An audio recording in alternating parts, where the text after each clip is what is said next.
years ago here on the channel, I reviewed pretty much every single Devil May Cry game that I had played, from Devil May Cry 1 all the way through 5. The one game of those games that I didn't cover was one of my personal favorite games of all time, Devil May Cry 3 Dante's Awakening, which originally released back in early 2005 here in the States. I loved this game quite a bit, and I've been looking for a good chance to kind of re-review it, and I've been looking for the chance to give it an official review, and briefly talk about why I love this game so much. For those of you who are watching this video who've either played it or have heard of it, this game's reputation greatly surpasses itself as one of the best action-adventure games of all time. But I still like to chuck my 2 cents in there and tell you guys why I love Devil May Cry 3. Let's rock, baby. You've heard of it, haven't you? The Legend of Sparta? When I was young, my father would tell me stories about it. Long ago, in ancient times, a demon rebelled against his own kind for the sake of the human race. With his sword, he shut the portal to the demonic realm and sealed the evil entities off from our human world. But since he was a demon himself, his power was also trapped on the other side. I never believed it. I thought it was just a child's fairy tale. But I discovered that this so-called legend wasn't a myth at all. Sparta existed. How do I know? Well, I met the sons of Sparta. Both of them. Though the same blood of their father flowed through their veins, the two battled each other fiercely like arch enemies.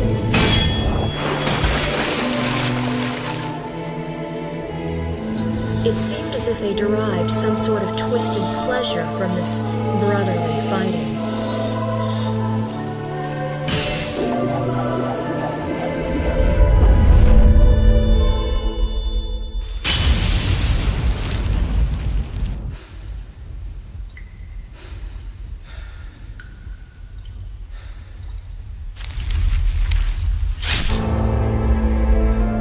But in the end,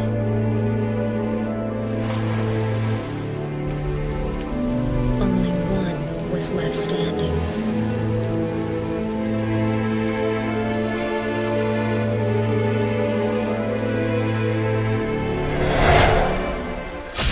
DMC has always been a series, especially in the video games, that when it comes to the visual animations, this game is extremely flashy, fast-paced, and just looks fantastic. Not just for the base level visuals for when this game came out in the PlayStation 2, with the character models, backgrounds, enemy designs, color palette, and all the usual stuff that you would expect from a video game. Devil May Cry 3 looks extremely impressive, but what makes it visually stand out isn't the actual 3D polygons or models that you're seeing on screen, it's the action sequences that play throughout the entire game. Taking down epic demons as Dante, the epic sword fights, the gunfights, the cinematic cutscenes that play for critical moments in the story, whether it's Dante, Virgil, another character of the game named Lady. Any character that's fighting off against major enemies or killing demons, each one of them appears badass in its own way. These scenes aren't just beautifully animated for the PlayStation 2, but these scenes were even to the point where a lot of the original voice actors, specifically Ruben Langdon, who's the voice of Dante at this point in the series, and for most of it in the preceding years, actually did motion capture, reenacting the fight scenes alongside the voice actor with Virgil for a lot of the fight sequences in the game, like at the top of the Temminid Gru, or the fight in the underground basement, or even the fight in the underworld. They sequenced and choreographed every single one of these fights that just look absolutely brilliant. Definitely check out a lot of these cutscenes and fights on YouTube if you're interested in seeing them. But the bottom line, with all this extra detail chucked into it, Devil May Cry 3 looks fantastic for a PlayStation 2 title. Capcom really did pull out all the stops. And I cannot praise the soundtrack in this game enough. I really love the soundtrack throughout the entire Devil May Cry series because it always has that action-packed, blood-boiling rock and roll or heavy metal just themes that play throughout each one of the games. They get you in the mood to not only continue to progress the story, but also just to slash every demon in your way with your sword, shooting down with your guns, whatever the case. The soundtrack definitely gets you in the mood for some demon slaying action. And the hardcore metal and rock and roll tracks work well for pretty much every area in the game. There's a lot of emotional moments that play throughout the game with some very nice emotional tracks that play throughout the game that illustrate the somber moments for Dante. Of course, with certain parts of the soundtrack, these somber moments quickly ramp back up into the action once again. But the bottom line is the soundtrack works well for pretty much every story situation, and each track in this game is fantastic.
Expect an action series like Devil May Cry to present an intriguing story or something really in-depth to follow.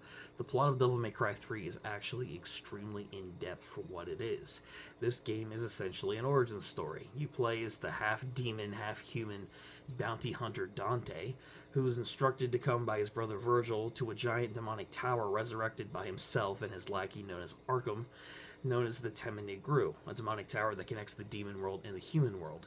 Their goal is to unleash chaos upon the planet by completely filling it with demons and destroying everything in their path. Of course, Arkham, Virgil's lackey, has his own plans and ultimately becomes one of the true leading antagonists of the entire game. While Dante is continuing on this progressive journey, he meets several other characters along the way, such as Lady, who has her own personal reasons for wanting to kill Arkham and ultimately stop his plans, and learning more about his human and demon side in the process, accepting all of who he is, and becoming humanity's protector in the process. This is a really good in-depth story, and what I like about it the most isn't just the action-packed moments or some of the emotional moments, like Dante reconciling with Lady, the emotional moments where he's fighting against Virgil, and ultimately trying to save his brother toward the end of the game. But it's also the fact that this entire plot is based around 5 characters.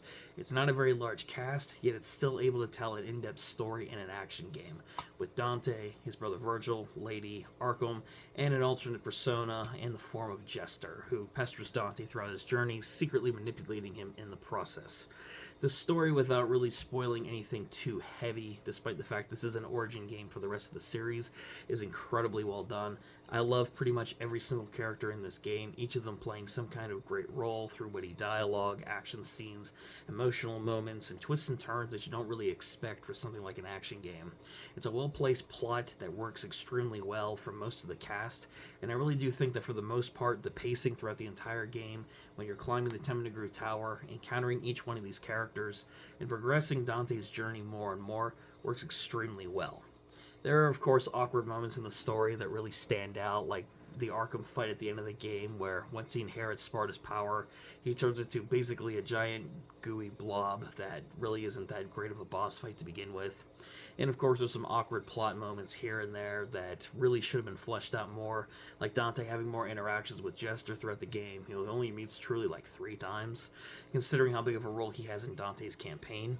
But these are just minor nitpicks in comparison to what is a well-constructed action game story with a small cast of characters.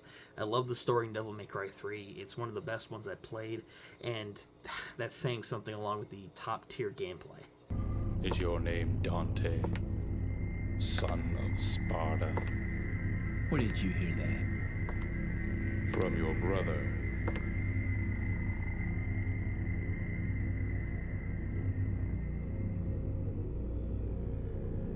He sent this invitation for you. Please, accept it.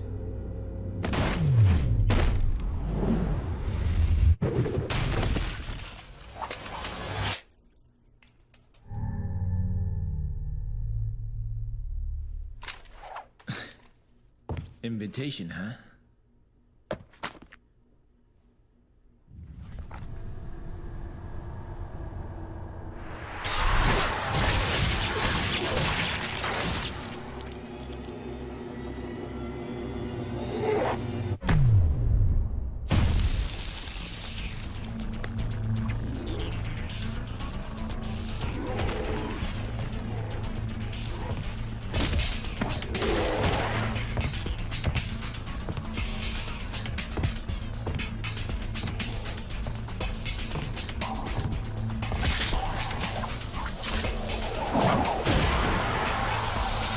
This party's getting crazy.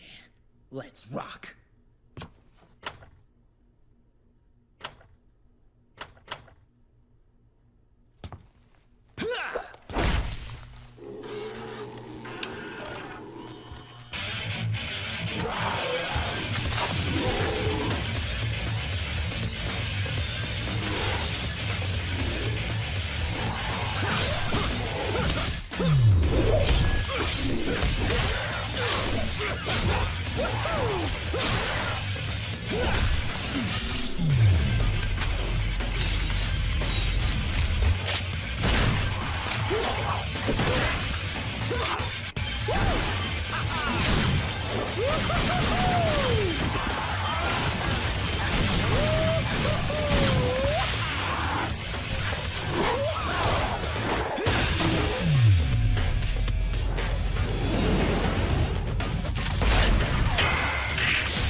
Devil May Cry's reputation for being an action game that people absolutely love, whether if it's for the competitive scene or casual players, is just something that I could never truly describe in a review like this.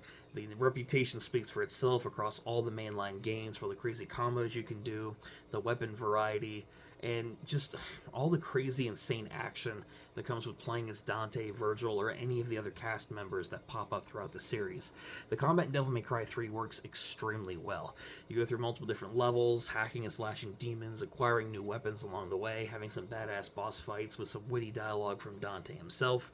You can jump, strafe, shoot your guns, customize your weapons through red orbs that you receive from killing enemies, like you do in a lot of the other Devil May Cry games, and it works extremely well.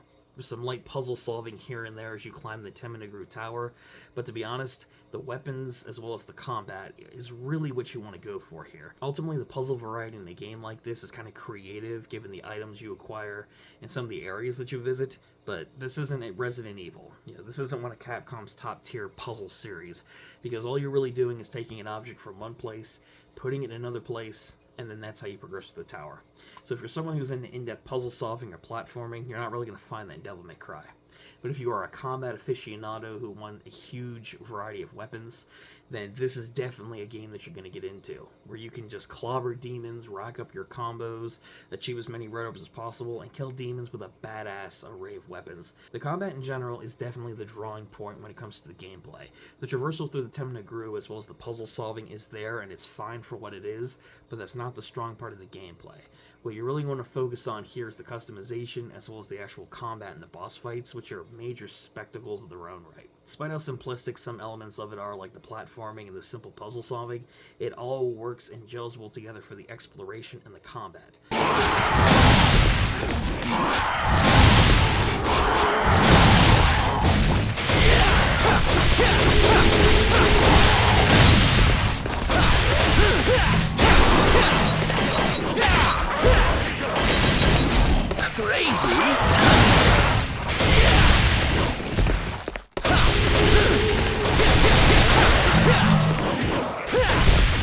You scared?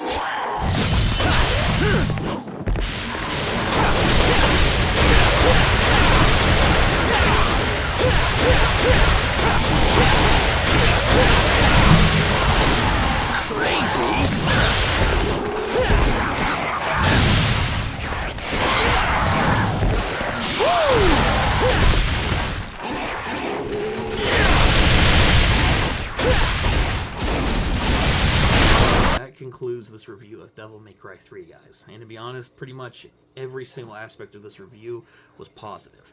And to be honest, Devil May Cry 3 deserves it. It's one of my favorite games of all time for a reason, because of how much quality that was put into this game after the disaster that was Devil May Cry 2, where they wanted to go back to basics, create a unique and cool story, and just chuck in all these amazing ideas that they had that really did help bring the series back to the status quo that the first game established.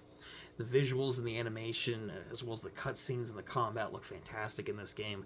The soundtrack, whether you're rock and roll or your more emotional pieces, work together for the story and for killing demons. Again, with a pretty good soundtrack. The story in this game works extremely well with a very small cast of characters, having some very epic moments as well as some very emotional moments for the origin story of Dante and the proper introduction of a lot of major characters like Virgil and Lady.